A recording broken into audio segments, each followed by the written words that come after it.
Olá pessoal do quarto ano, mais uma vez. Vamos falar hoje sobre um texto muito importante, tá? Esse texto, ele vem abordar temas, né?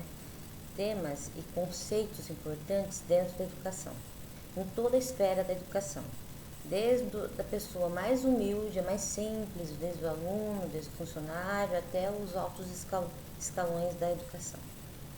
E nós podemos também adaptar esse texto, tá? Também à vida pública, à nossa vida também.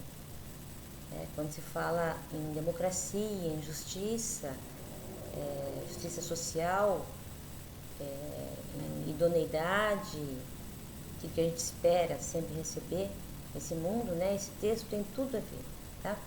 Então esse texto eu queria que vocês olhassem com carinho, por quê?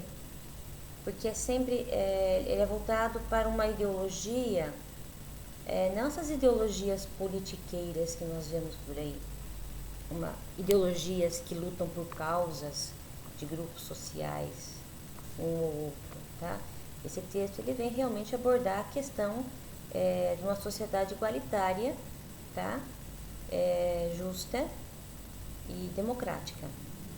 E esse texto ele vem principalmente questionar a gente se realmente nós somos cidadãos verdadeiramente na sociedade em que nós vivemos. Será que nós, enquanto cidadãos, nós temos os valores para que a gente possa ser chamado de cidadão? Né? Então tem algumas questões aqui muito cruciais que vão mexer um pouquinho com o intelecto de vocês. Vocês vão se tornar na realidade aqui nessas questões aqui como um verdadeiro juiz, julgar realmente, né, depois da leitura desse texto, as ações existentes na sociedade, para a gente poder avaliar que tipo de sociedade nós vivemos. Que tipo de sociedade eu quero criar? Eu estou ajudando a criar com o meu comportamento, com a minha ideologia pessoal e com o meu pensamento, ok? Então é muito importante. Eu acho muito triste que os alunos saiam de uma escola pública ou particular, seja de que tipo ela for, né? Que o aluno não entenda a educação e com esse papel de formação do indivíduo realmente com qualidades e com atributos de um cidadão de verdade, ok? Então, para começar, eu vou ler esse texto para vocês. Seria a primeira atividade da estrutura da educação básica, tá? da matéria estrutura da educação básica, a primeira atividade. São algumas questões que aparecem na primeira folha. E aqui pede, leia o texto em anexo, gestão democrática, autonomia e descentralização. E assista o vídeo que eu estou, no caso, batendo um papo com vocês e lendo o texto juntamente para a gente poder refletir sobre esse texto. Legal? Então lembre bem que isso aqui é uma carta que nós devemos guardar para o resto da vida. Inclusive para no futuro vocês passarem esses valores para os filhos, para os irmãos de vocês, tá? Eu vou começar a ler, eu vou estar abordando aqui as ideias contidas dentro dos exercícios que vem na primeira página e na página a seguir ao texto, que seria a página 2, ok? Então vamos lá. Gestão democrática, autonomia e descentralização. Primeiramente, a gente precisa saber qual é o significado dessas três palavras. Democracia. Democracia é um sistema de uma sociedade em que ela existe para todos, de uma forma democrática igual, sem preconceito, sem distinção social, ok? Os pesos, não possa existir dois pesos e duas medidas. A autonomia é aquilo que é uma ação, né, um ser humano, que ele tem pela característica própria, ou em algumas situações da vida, algumas pessoas dão autonomia para essa pessoa. Vamos pensar aqui, eu sou uma pessoa autônoma hoje, eu tenho minha vida, eu controlo as minhas coisas, a minha casa, o meu trabalho, as minhas ações, principalmente as minhas ações, que eu não sou uma pessoa manipulada por ninguém, não gosto de ser marionete de ninguém, eu gosto de ter ideias próprias, mas ideias fundamentadas. Então essa autonomia, muitas vezes, ela também vai ter o significado de uma ação que você recebe de alguém. Vou dar um exemplo, você tem uma loja de calçados com 2, 3 filiais. Você não pode estar ao mesmo tempo nas 3 lojas gerenciando essas lojas. Então, o que você faz? Você contrata um gerente ou um funcionário, não precisa ter nome de gerente, e delega, né, algumas atribuições para essa pessoa, dando autonomia para ela tomar algumas decisões na sua ausência, de acordo com com os ensinamentos que você vai passar para ela. Tá? Então, essa autonomia. E a chamada descentralização tem muito a ver com autonomia e com a democracia. Descentralização é quando as coisas elas deixam de estar vinculadas a um único centro, a um único ponto de comando. Ok? Vamos pegar a China hoje, né?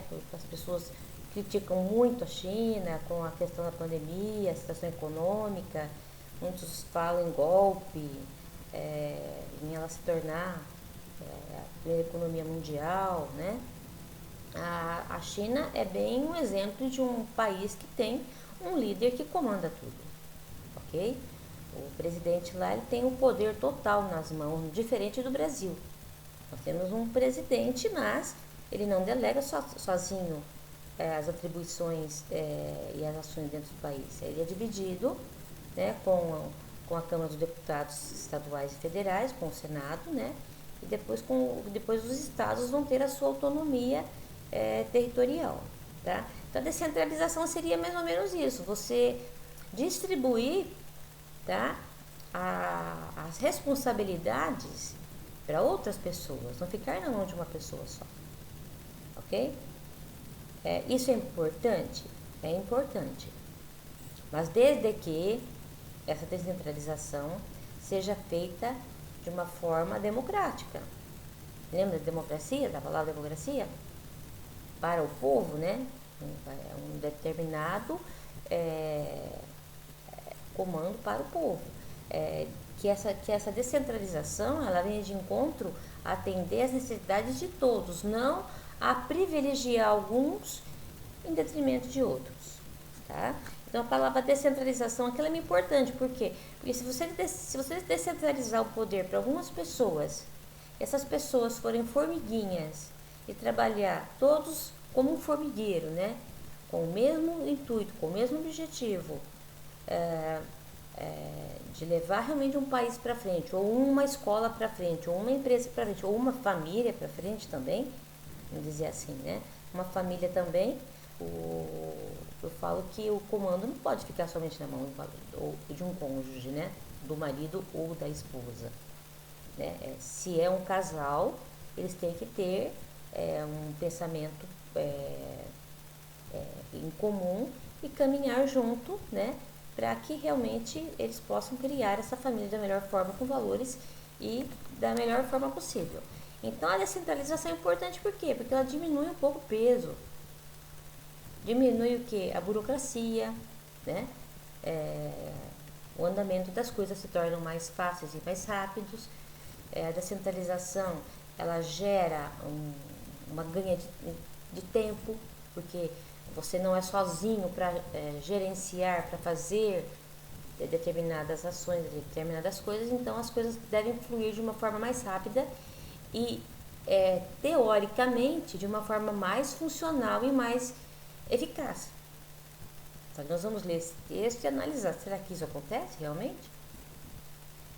Será que numa sociedade democrática, uma democracia, sempre vai existir autonomia, ter uma descentralização com justiça, com comprometimento, com responsabilidade? Eu falo assim, essas 3 palavras, gestão democrática, autonomia e descentralização, elas têm que andar de mãos juntas, né? De braços dados. De braços dados também com a justiça social, com a responsabilidade, com o dever, tá? com o desempenho. Senão, não existe democracia, não vai existir uma autonomia funcional e muito menos a descentralização vai gerar realmente frutos e vai realmente trazer o resultado que eu procurava, que seria acelerar e trazer benefícios maiores dividindo o trabalho com as formigas, né? O maior exemplo, eu falo, de uma comunidade que tem uma gestão, né, descentralizada e com autonomia, são os formigueiros e as colmeias, né? Tudo funciona direitinho, ok? Então vamos ler o texto para poder analisar realmente cada item e chegar nas questões que são um tanto críticas. Vocês vão ver que vocês vão ter que usar exemplos para explicar realmente a questão que eu estou colocando em xeque aí nas atividades, tá? Então, são questões muito críticas. Vocês vão ter que usar esses pensamentos, né, dessas palavras que eu citei aqui, ok? Democracia, autonomia, descentralização, justiça, responsabilidade, respeito, né? Que para poder realmente avaliar cada questão. Vamos lá. Como paradigma, é uma visão de mundo que permeia todas as dimensões da ação humana. Não só circunscreve a esta ou aquela área e este ou aquele nível de operação. Está falando essa primeira frase aqui, que essas palavras elas não se referem apenas a um tipo só de comando, de situação, mas ela se estende por toda a vida, não somente para a parte empresarial ou educacional, ok? A realidade atua como um conjunto de peças de dominó colocadas em pé, lado a lado.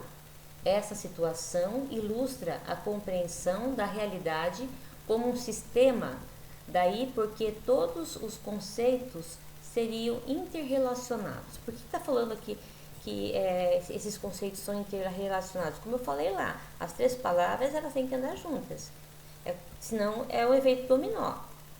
Se existir a democracia com uma autonomia realmente bem ajustada e com uma descentralização que funcione, o efeito dominó vai ser positivo. Se não, o efeito dominó vai ser um desastre. Por que o efeito dominó? Se tudo correr bem, essas peças do dominó elas vão caírem para o lado do bem, do sucesso e vão continuar. Se realmente não funcionar, vai ser o efeito contrário. O efeito dominó é o efeito cascata, né? Uma coisa dá errada, vai sendo uma bola de neve, trazendo consequências, né? Devido às más ações. E as boas ações também o efeito dominó, o efeito cascata. Eu gero uma boa ação vai gerando outra boa ação, e o efeito vai se tornando o efeito dominó, o efeito cascata, que é o que está explicando aqui, ok?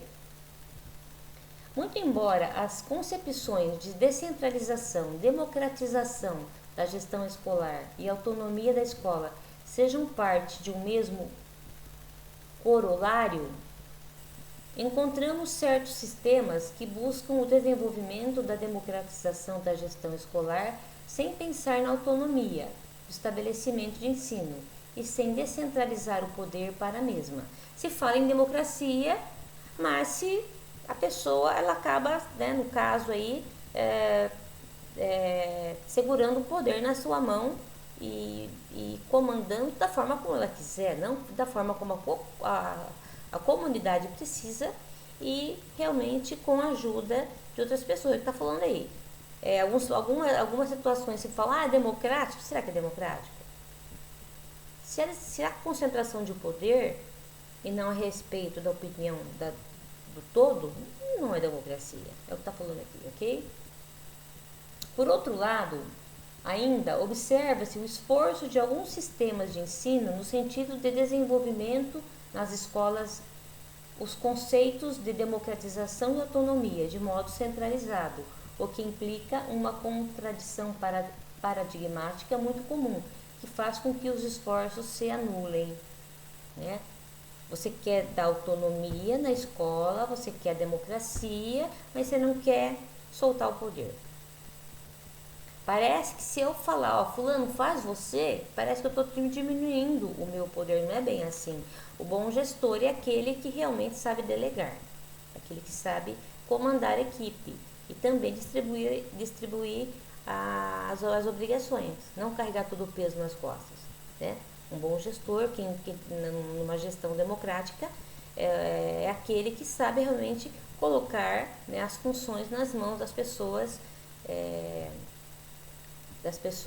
corretas, que vão realmente realizar o trabalho para, para, para o sistema ou para a comunidade. Esse é o bom gestor. Aquele que comanda tudo sozinho.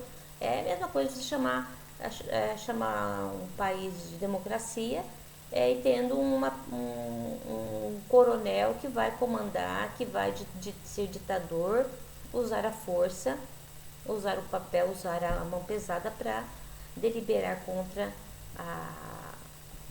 o bem da comunidade, né? Em consequência, é possível identificar certas diversidades de orientação e expressão que manifestam graus de intensidade diferentes em relação aos segmentos dos paradigmas. É em função disso que podemos afirmar que vivemos em uma condição de transição entre um paradigma e outro, de que resultam algumas tensões e contradições próprias do processo. Eu estou falando que nós estamos vivendo num processo mais ou menos de transição. A gente quer uma democracia, estamos tentando, algumas coisas avançaram, tanto na instituição pública, tanto na escola, quanto na parte política, quanto dentro de uma gestão municipal, mas algumas coisas precisam se acertar. Por quê? Porque lembra bem que eu falei lá, para mim poder ter essas coisas funcionando, eu preciso de valores humanos, valores de hombridade, né? Eu preciso de valores bons. E muitas vezes, como são muitas pessoas que estão nesse processo, nesse conjunto que está comandando uma gestão, uma pessoa ou outra com má intenção, né, vai estragar totalmente o processo e levar realmente à falência ou à desagregação dessa democracia e dessa descentralização. O processo de descentralização. Por que hoje a tendência à descentralização?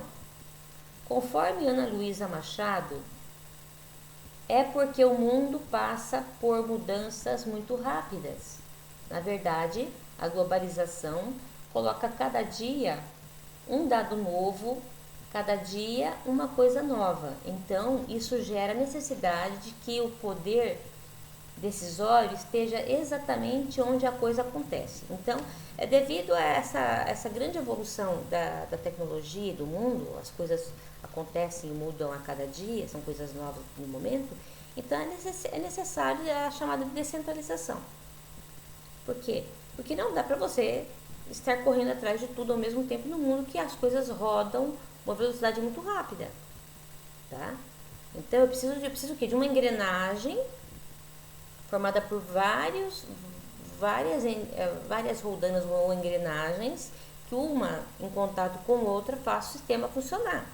Lembra bem das engrenagens lá daquele filme Tempos Modernos, que aparecem aquelas engrenagens umas grudadas às outras, elas vão rodando entre si e realmente vai fazendo a máquina funcionar. Seria mais ou menos isso.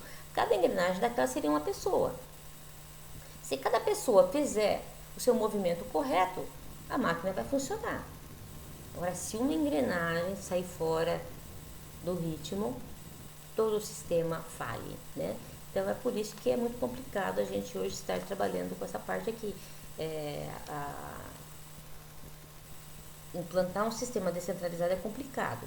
Hoje, no mercado, a descentralização se chama tercialização. É aí que vocês vão começar a se encaixar um pouquinho. O que é a tercialização? Vamos dar um exemplo. A nossa estiva, a nossa usina estiva. Tem alguns setores da usina estiva que os dirigentes preferiram tercializar, passar para uma empresa comandar, do que deixar para funcionários. Por quê? Porque existia desvios, existiam problemas, não funcionava direito, trazia problemas internamente para a gestão. Eles preferiram o quê? Demitir alguns funcionários que estavam naquelas áreas e contratar uma firma para exercer aquela profissão. Por exemplo, almoxarifado.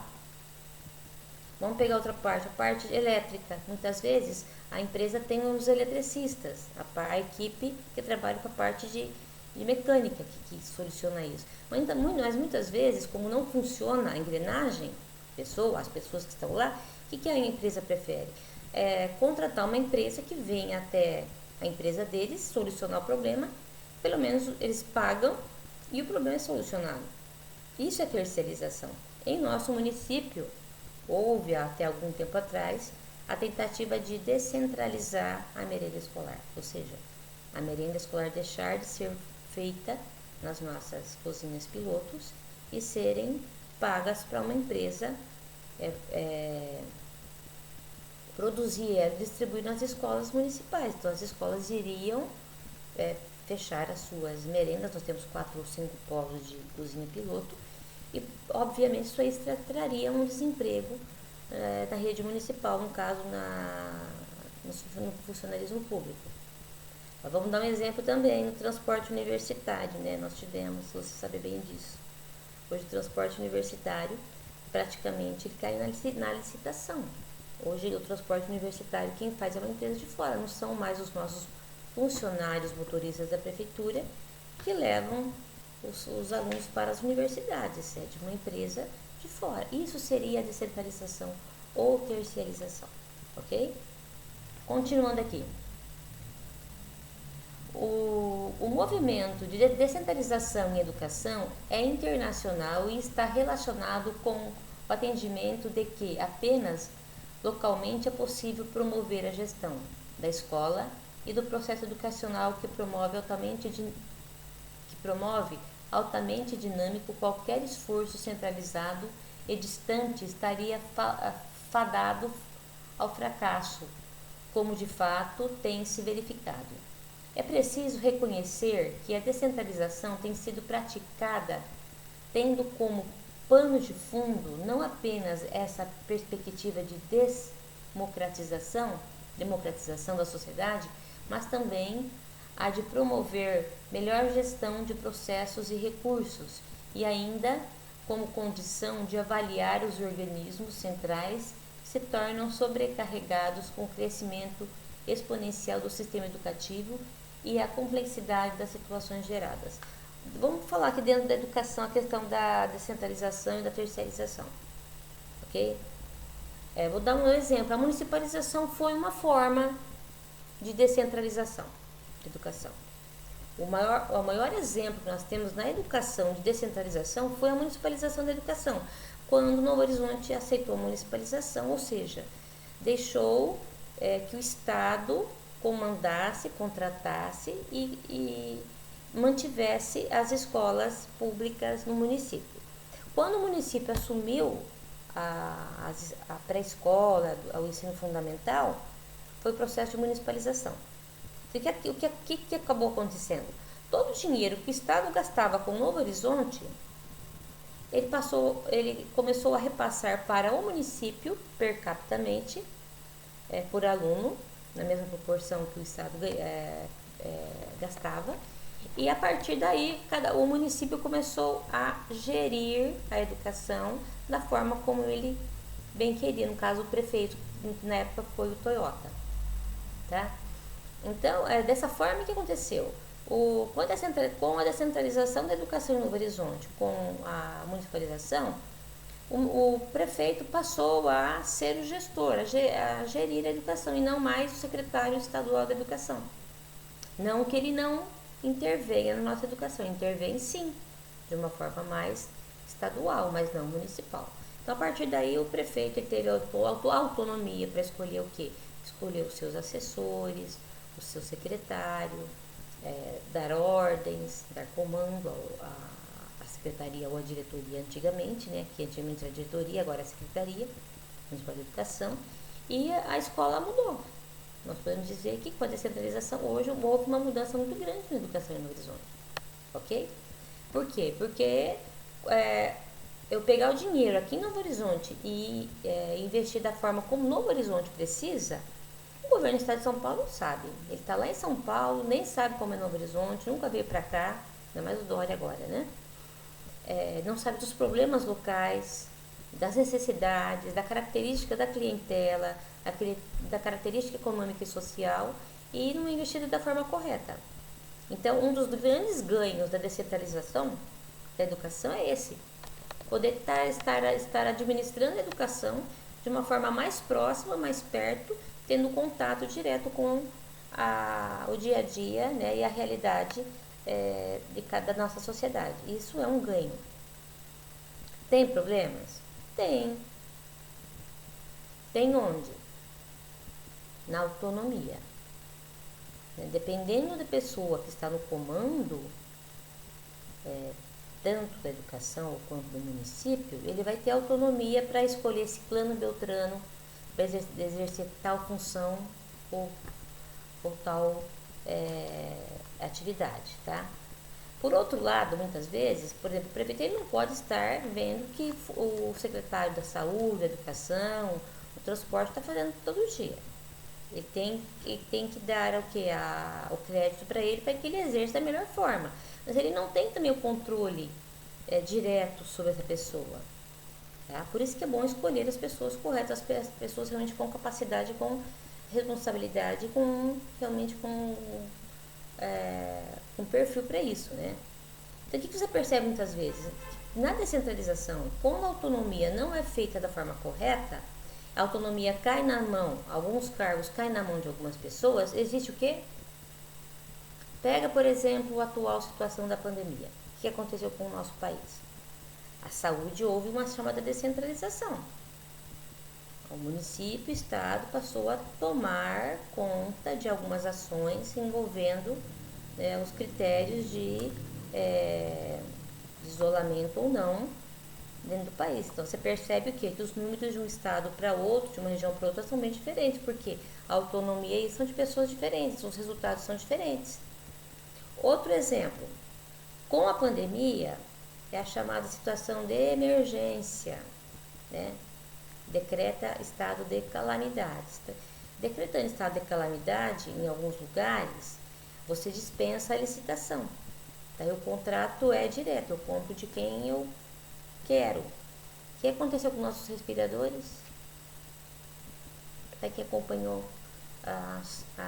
os noticiários, né? Respiradores que vieram incompletos, pagos com dinheiro público e à vista. Respiradores que vieram superfaturados, 10 vezes mais caros, né? Então sempre tendo o quê? Tendo alguns desvios aí no meio do caminho. Então a questão da descentralização ela é complicada por isso também. Quando é dado em mãos erradas, existe o quê? Uma chamada perca, um prejuízo muito grande, porque as pessoas acabam se aproveitando da situação, do cargo que lhe é dado, da situação que lhe é dada, para benefício próprio, afetando o quê? A vida da população, de uma forma geral, da comunidade ou da empresa, indo contra o quê? A democracia.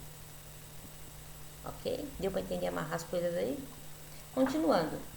O Estado devolve para as escolas as táticas, mas conserva as estratégias ao mesmo tempo que substitui um controle direto centrado no respeito das normas e dos regimentos por um controle remoto, baseado nos resultados. É o que está falando aqui.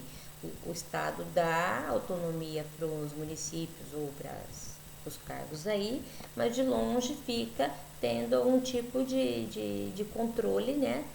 Para ver se realmente está funcionando ou não. Qual que é o controle deles? A própria Brasil, por exemplo, o IDEB, né? As escolas que estão municipalizadas estão dando retorno? Como que eu percebo isso? Nas notas do IDEB.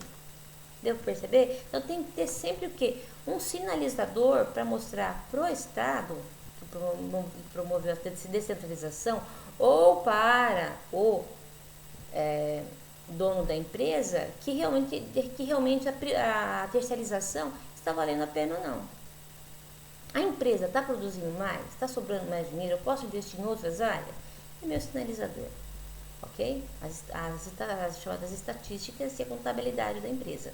Vamos mudar aí de estado para empresa, né? Correto?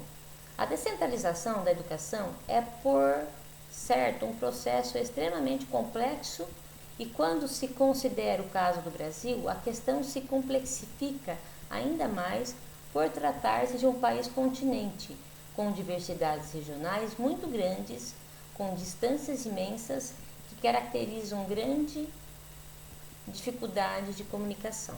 Então, a questão aí da descentralização no Brasil é complicado por isso, porque nós somos um país continental.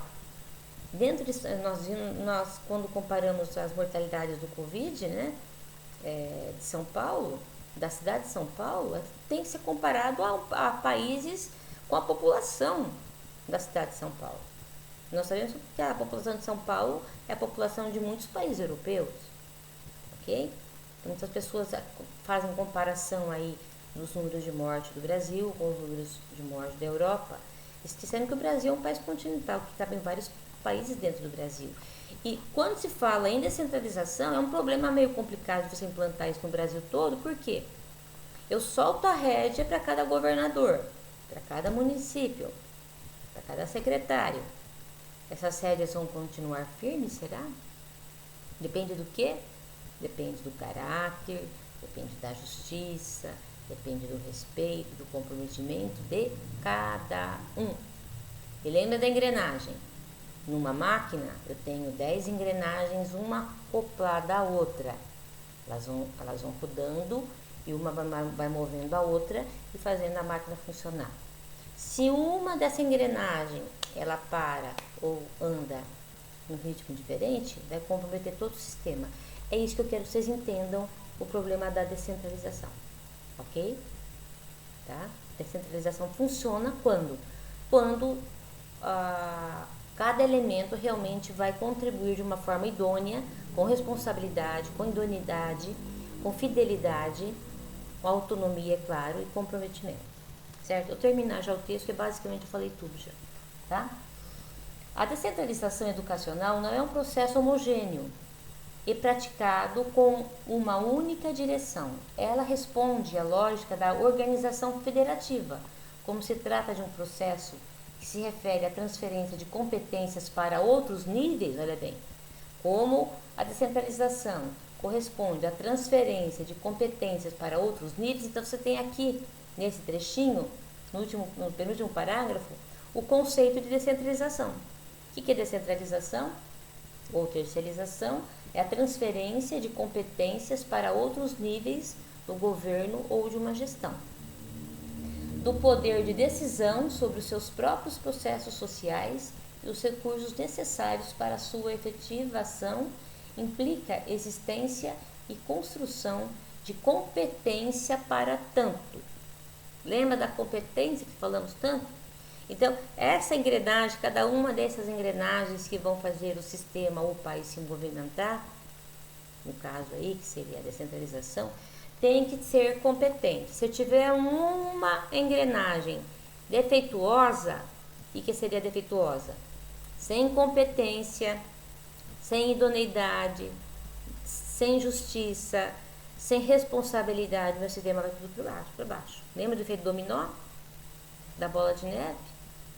Né? Aí eu venho o quê? Uma cascata de problemas em cima do sistema. Então, por isso que é complicada a descentralização num país como o nosso é continental. Ok? Terminando.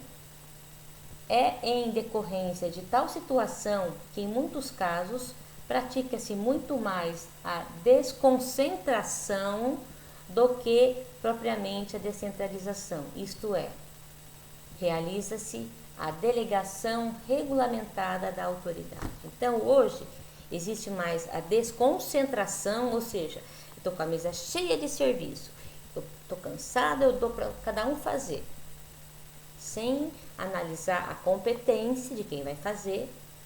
Eu desconcentro a minha mesa de problemas de trabalho, fico mais livre e dou para fazer, sem pensar na competência de quem vai fazer. A descentralização seria o contrário. Minha mesa está cheia de serviço. Vou pensar, quem pode fazer esse trabalho aqui? Quem pode fazer esse outro trabalho aqui? Quem pode fazer esse trabalho aqui? Quem é capaz de fazer isso aqui? Isso é descentralização. Não é limpar a mesa, tirar o peso das minhas costas e jogar para alguém fazer. Desconcentrar. Eu tenho que descentralizar, delegar para quem tem competência, ok? Valeu? Depois eu vou mandar para vocês uma quarta atividade, dois vídeos, vocês vão gostar.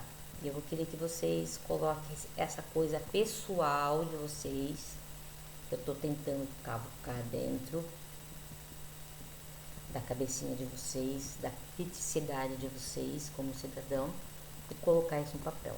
A quarta atividade que eu falei que eu vou mandar para vocês, eu estou preparando uma coisa bem legal aí, tá? Um beijão para vocês, um bom final de domingo, tá? E façam essa atividade com muito carinho. Até a próxima, se Deus quiser, amanhã, depois, ou até quarta-feira eu mando outro vídeo.